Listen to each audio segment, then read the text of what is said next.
ಅವರು ಅಡವಿಯಲ್ಲಿದ್ದು ಕುರಿಗಳನ್ನು ಸಾಕಿಕೊಂಡು ಕುರಿಯ ಇಕ್ಕೆಯಲ್ಲಿ ಲಿಂಗವನ್ನು ಕಂಡು ದೈವಾರಾಧನೆ ಮಾಡಿಕೊಂಡು ಬಂದಂಥ ಒಂದು ಸಮಾಜ. ಪ್ರಕೃತಿಯ ಮೇಲೆ, ಗಾಳಿಯ ಮೇಲೆ, ಭೂಮಿಯ ಮೇಲೆ ಅವರು ಅಡವಿಯಲ್ಲಿದ್ದ ಕಂಡದ್ದು, ತಿಳಿದದ್ದು, ನೋಡಿದ್ದು, ಅನುಭವಿಸಿದ್ದನ್ನು ಹೇಳ್ತಾ ಬಂದಿದ್ದಾರೆ. ಅದು ಕುರುವಿನ ರಟ್ಟು, ಕೆಲವು ಕಡೆ ಕುರುಬು ರಟ್ಟು ಅಂತಾರೆ.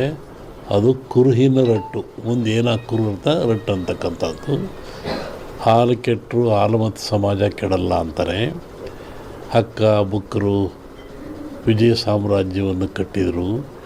ಇದು ಹೇಳೋ ಉದ್ದೇಶ ಏನು ಅಂತಂದರೆ, ಇವತ್ತು ಆಲಮತ ಸಮಾಜದವ್ರ ಕೈಲಿ ರಾಜ್ಯದ ಅಧಿಕಾರ ಇದೆ. ಬಿಡಿಸಿಕೊಳ್ಳೋದು ಅಷ್ಟು ಸುಲಭ ಅಲ್ಲ. ಅವರಾಗೇ ಬಿಡಬೇಕೆ ಹೊರತು ನೀವು ಬಿಡಿಸಿಕೊಳ್ಳೋದು ಸುಲಭವಲ್ಲ. ಮುಂದಿನ ವಿಚಾರವನ್ನು ಯುಗಾದಿ ಮೇಲೆ ಹೇಳ್ತೀವಿ. ಹಾಗಾಗಿ ಒಂದು ಭವಿಷ್ಯದ ಚಿಂತನೆ ಏನು ಅಂದರೆ, ನಮ್ಮಲ್ಲಿ ಎರಡು ಭಾಗ ಮಾಡ್ತಾರೆ. ಒಂದು ಸಂಕ್ರಾಂತಿಯ ಭವಿಷ್ಯ, ಇನ್ನೊಂದು ಯುಗಾದಿಯ ಭವಿಷ್ಯ.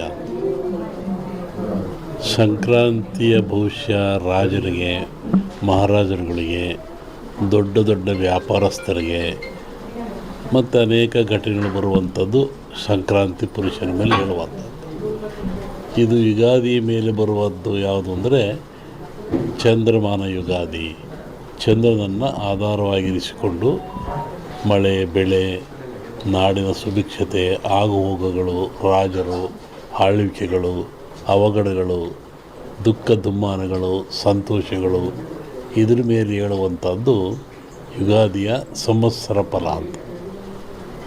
ಇನ್ನೂ ಒಂದು ತಿಂಗಳು ಲೇಟ್ ಇದೆ ಯುಗಾದಿ. ಅದರಿಂದ ಆ ಫಲಗಳ ಹೇಳೋದು ಸ್ವಲ್ಪ ಕಷ್ಟ.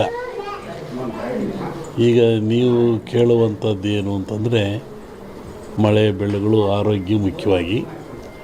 ನಮ್ಮ ದೃಷ್ಟಿಯಲ್ಲಿ ಕರ್ನಾಟಕಕ್ಕೆ ಬರುವ ಸಂವತ್ಸರದಲ್ಲಿ ಯಾವುದೇ ವಿಧವಾದ ತೊಂದರೆ ತಾಪತ್ರಯಗಳಿಲ್ಲ.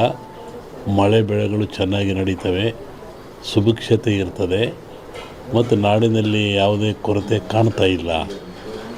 ಯುಗಾದಿಯ ನಂತರ ಕರ್ನಾಟಕದ ಬಗ್ಗೆ ಮತ್ತು ಜಾಗತಿಕ ಬಗ್ಗೆ ಭಾಳ ಅಜಾಗರೂಕತೆ ಇದೆ, ತೊಂದರೆ ಇದೆ.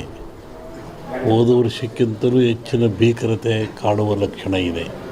ಅದನ್ನು ಯುಗಾದಿ ನಂತರ ಹೇಳ್ತೀನಿ. ಇತ್ತೀಚಿನ ದಿನಗಳಲ್ಲಿ ಎಲ್ಲರೂ ನೋಡಿದಂಗೆ ಭೂಕಂಪಗಳು ಹೆಚ್ಚಾಗ್ತಾ ಇದ್ದಾವೆ.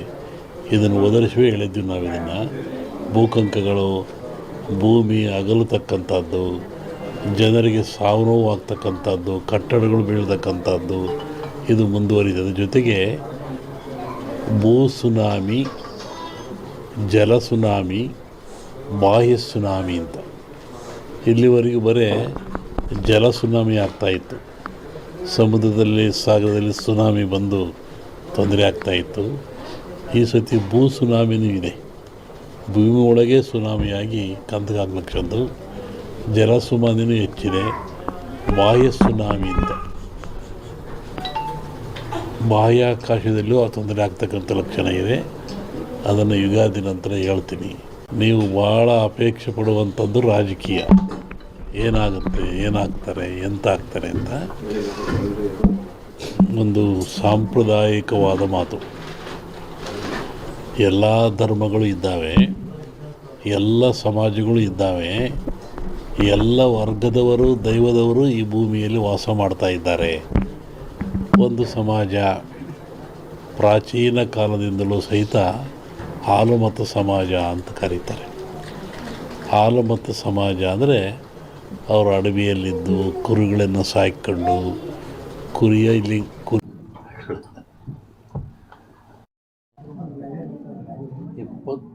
ದಿವಸ ಹಿಂದೆ ನಾನು ಧಾರವಾಡದಲ್ಲಿ ಹೇಳಿದ್ದೆ. ನಾನು ಈ ಥರ ಮಳೆ ಆಗುತ್ತೆ, ಭೂಮಿ ಕಂಪಿಸುತ್ತೆ, ಗುಡ್ಡಗಳು ಬೀಳ್ತವೆ, ಜನಗಳು ಸಾಯ್ತಾರೆ, ರೋಗ ರುಜಿನಗಳು ಹೆಚ್ಚಾಗ್ತವೆ. ಇದು ಇಂಡಿಯಾಕ್ಕಲ್ಲ, ಜಾಗತಿಕ ಮಟ್ಟದಲ್ಲಿ ಕೆಲವು ರಾಜ್ಯಗಳು ಮುಳುಗ್ತವೆ ಅಂತ ಹೇಳಿದ್ದಾನು.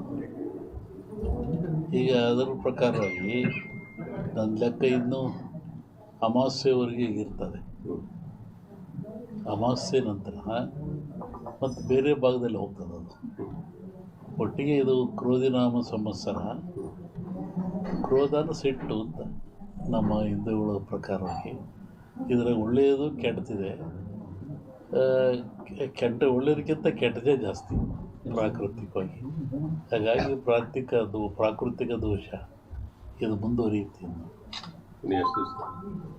ನನ್ನ ಲೆಕ್ಕದಲ್ಲಿ ಅಮಾವಾಸ್ಯೆವರೆಗೂ ಒಂದು ಭಾಗದಲ್ಲಿ ಕಮ್ಮಿ ಆಗ್ತದೆ, ಅಮಾವಾಸ್ಯೆಗಳು ಮತ್ತೊಂದು ಭಾಗದಲ್ಲಿ ಜಾಸ್ತಿ ಆಗ್ತದೆ. ಇದು ಇಂಡಿಯಾಗೆ ಅಂತೆಲ್ಲ ಹಲವರು ವರ್ಲ್ಡ್ ಹೇಳ್ತಿರೋದು. ನಾನು ಹೇಳಿದ್ನಲ್ಲ, ಜಲಕಂಟಕ ಇದೆ, ಎಲ್ಲ ಡ್ಯಾಮ್ಗಳು ತುಂಬ್ತವೆ ಅಂತ ಹೇಳಿದ್ದೆ ನಾನು. ಇದೆಲ್ಲ ನಡೆದಲ್ಲಿ ಹೇಳಿದ 20 ದಿವಸ ಧಾರವಾಡದಲ್ಲಿ ಹೇಳಿದ್ದು ನಾನು. ಇದು ನಡೆದಿರೋದೆಲ್ಲ ಅದೇ ಅನಿಷ್ಟ ಜಾಸ್ತಿ. ಆಮೇಲೆ ಕರ್ನಾಟಕ ಪೊಲಿಟಿಕ್ಸು. ಒಬ್ಬ ಸನ್ಯಾಸಿ ತಪಸ್ಸಿ ಕೂತಿದ್ದಂತೆ. ಒಬ್ಬ ಬೇಡ ಒಂದು ಜಿಂಕೆ ಬಂದಂತೆ ಕೊಲ್ಲಕ್ಕೆ ಅಂತ. ಅವನ ಮುಂದೆ ಹೋಯ್ತಂಥದ್ದು ಜಿಂಕೆ. ಅವನು ಬೇಡ ಬಂದ, ಏನು ಸ್ವಾಮಿ ಇಲ್ಲಿ ಜಿಂಕೆ ಓತ ಅಂತ ಕೇಳಿದ. ಇವನು ಹೇಳಿ ಕೇಳಿ ಸನ್ಯಾಸಿ ಅವನಂದ, ಈ ಓತು ಅಂತ ಹೇಳಿಬಿಟ್ರೆ ಕೊಂದು ಬಿಡ್ತಾನೆ, ಆ ಕೊಂದು ಪಾಪ ನನಗೆ ಬಂದುಬಿಡುತ್ತೆ. ಇಲ್ಲ ಅಂತ ಹೇಳಿದ್ರೆ ಸುಳ್ಳು ಹೇಳಿದ ಪಾಪನೂ ಬರುತ್ತೆ ನನಗೆ, ಏನು ಮಾಡೋದು ಅಂತ ಯೋಚನೆ ಮಾಡಿದ್ದಂತ ಅವನು. ಆಮೇಲೆ ಮತ್ತೆ ಅವನ ಆಸೆ ಕೇಳಿ, ಎಲ್ರಿಗೊಂದು ಹೇಳ್ರಿ ಇದ್ರಿ ಸ್ವಾಮಿಗಳು ಇಲ್ಲೇ ಓತಲ್ಲ.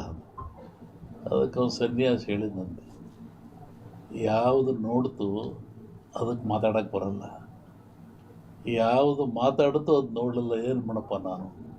ಕಣ್ಣು ನೋಡ್ತು, ನಿನಗೆ ಕಣ್ಣೇ ಹೇಳಬೇಕು ಓತು ಅಂತ, ಅದು ಮಾತಾಡಲ್ಲ. ಆದರೆ ನ್ಯಾಲಿಗೆ ಮಾತಾಡುತ್ತೆ, ಅದು ನೋಡಲಿಲ್ಲ, ನಾನೇನು ಮಾಡೋಣ ಅಂತ. ಹಂಗೆ ಈ ರಾಜಕಾರಣ ಹೇಳ್ಬೇಕಾದ್ರೆ ನಾವು ಹುಷಾರಾಗಿ ಹೇಳ್ಬೇಕಿದ್ರಲ್ಲಿ. ಇನ್ನೂ ಒಂದು ಹೇಳಿದ್ದು ನಾನು 20 ಹಿಂದೆ, ಮಹಾಭಾರತದ ಸನ್ನಿವೇಶ ತಗೊಂಡು ವೀರನಾಗಿರ್ತಕ್ಕಂಥ ಅಭಿಮನ್ಯುವನ್ನು ಕಾರಣ ಎಲ್ಲ ಸೇರಿ ಆ ಬಿಲ್ಲಿನ ದಾನವನ್ನು ಕಟ್ಟು ಮಾಡಿ ಅವನು ಮೋಸದಲ್ಲಿ ಕೊಲ್ತಾರೆ ಅಂತ.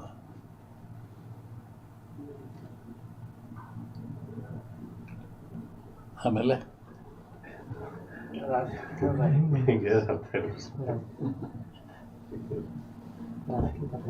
ಸಂಸತ್ನಲ್ಲಿ ಅದನ್ನೇ ಅಂದಾರಲ್ಲ, ರಾಹುಲ್ ಗಾಂಧಿ ಅದನ್ನೇ ಅಂದಾರಲ್ಲ ಸಂಸತ್ನಲ್ಲಿ. ರಾಷ್ಟ್ರ ರಾಜಕಾರಣದ ಬಗ್ಗೆ ಹೇಳೋದಾದ್ರೆ ಅಲ್ಲೂ